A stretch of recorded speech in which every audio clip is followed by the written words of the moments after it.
So, no, I'm Eckhart. I go to bed with you at night. So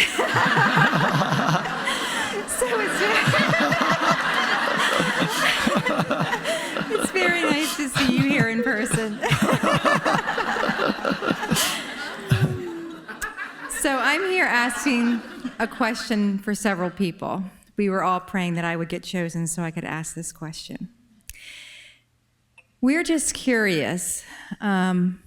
Do you still experience moments of losing consciousness? For example, if someone cuts you off in traffic, the person who called you or said slow driver, the story you gave, bad driver. Do you ever still experience yourself losing it? And what is that like for you and calling yourself back? No, in those cases I don't. I'm just fine. It doesn't affect me at all. But sometimes I don't. There are emotions. They can come when I see violence inflicted on humans or animals. I can experience weeping. There are sometimes when I see human suffering, there is an emotion, but it doesn't last very long, it passes through. But there's no reaction to those things, traffic or humans. I think people who have worked with me can probably tell me if I'm wrong. Because when you work with somebody, then you get to know them, especially when things need to get done. So there's a fairly constant sense of presence, but it's not always the same intensity of presence. The intensity of presence varies. It sometimes recedes into the background, and then more of my attention is taken up with the foreground. I have to deal with this and this and this. Then the attention goes there, and there's the presence is kind of background presence, like a humming in the, like an om in the background, and here things happen. But then times, because I love doing nothing, and I do that quite often.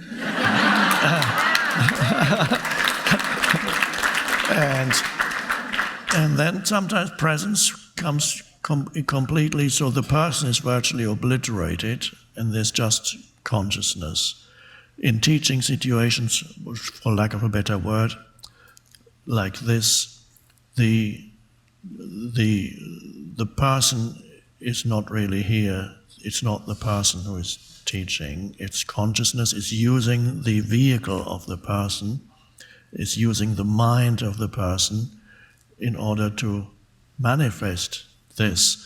So in a teaching situation, there is just consciousness.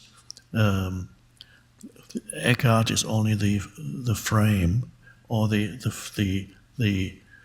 window frame, but the light comes from somewhere else. The light that comes through the window, and yes, there are degrees of intensity of presence, but it's always there, either obliterating Eckhart or in the background, and then the person deals with things as best he can. And did that come after you had your experience of awakening? Was it like that from the very beginning, or did that come with your practice? Well, the peace was there. Has been there since then, but there has been an integration of that into life that took longer, so that it went into every aspect of my life. I was still deluded in some ways, even after the shift happened, because the personality was still working, and I still thought at that point my destiny was to be in the academic world, and I continued to pursue a PhD, not knowing that it was no longer what I was meant to do. The personality still had a momentum and went on with that for a few years. There were also times after that when a few times I could feel the pull of suffering in the form of the mind tugging me, like occasionally went like, come this way, come and suffer.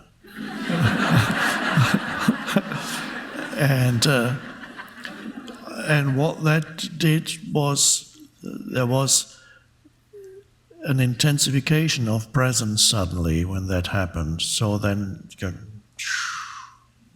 so I'm not going that way. And so that suddenly the light went up. And then a few more times it happened. Come, be unhappy. You have so many reasons to be unhappy, don't you remember?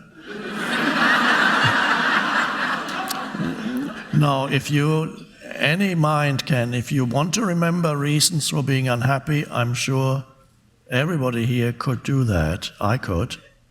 Even now, I could.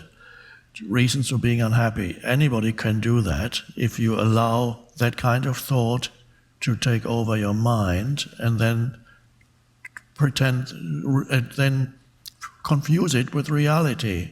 A sad story in the head. So a few times the mind tried but didn't get very far. and then another shift came to a deeper level when I started to work with people, because that required a further deepening.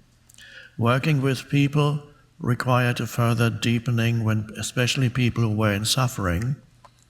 And I noticed that when I started seeing individuals who came, often very unhappy people or suffering people or people who were suffering from serious illness or had great loss.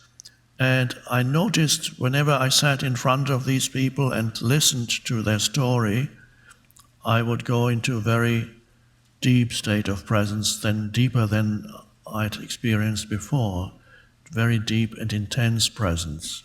And some of those people, if they were sensitive enough, it happened several times, they stopped and said, "What? You're doing something." I wasn't doing anything.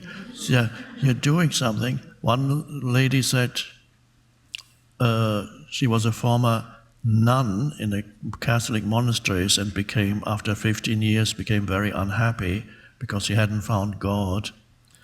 And so then she came to me looking for God, but of course she was looking for herself, the deepest source of her being.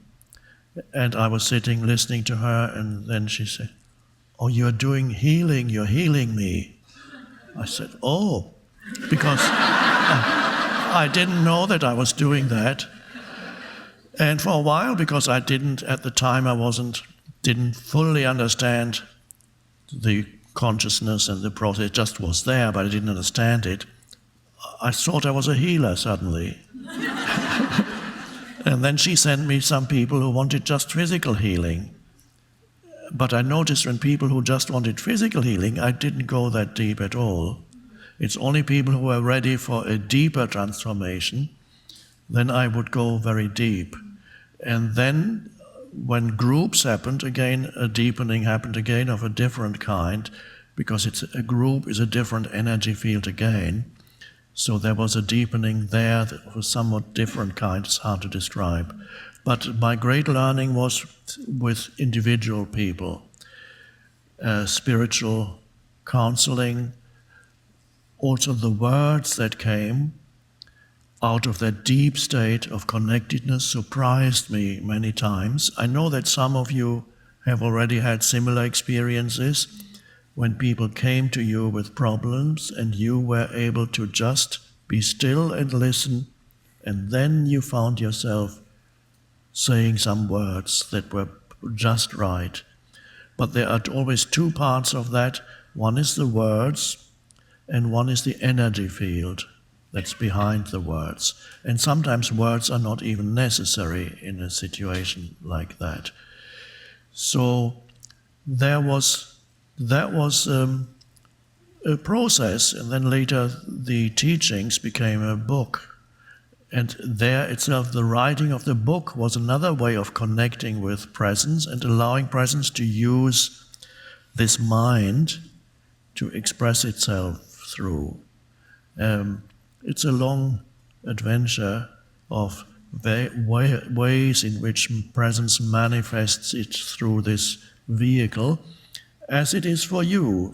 Nobody can predict in what ways presence will flow through you and manifest through you, but it is doing it already, and it will. Who knows what situations you go into and become a healing influence in those situations. You are meant to do that, to be there, because the universe needs that. The evolutionary impulse behind the universe is behind you. It wants you to go through that transformation and then be the agent for transformation in this world. So that is our common destiny. Thank you.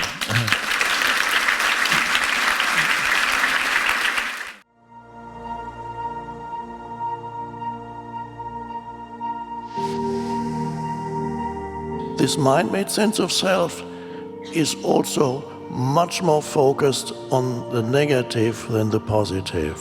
To be free, you awaken to who you are beyond your history and your life situation.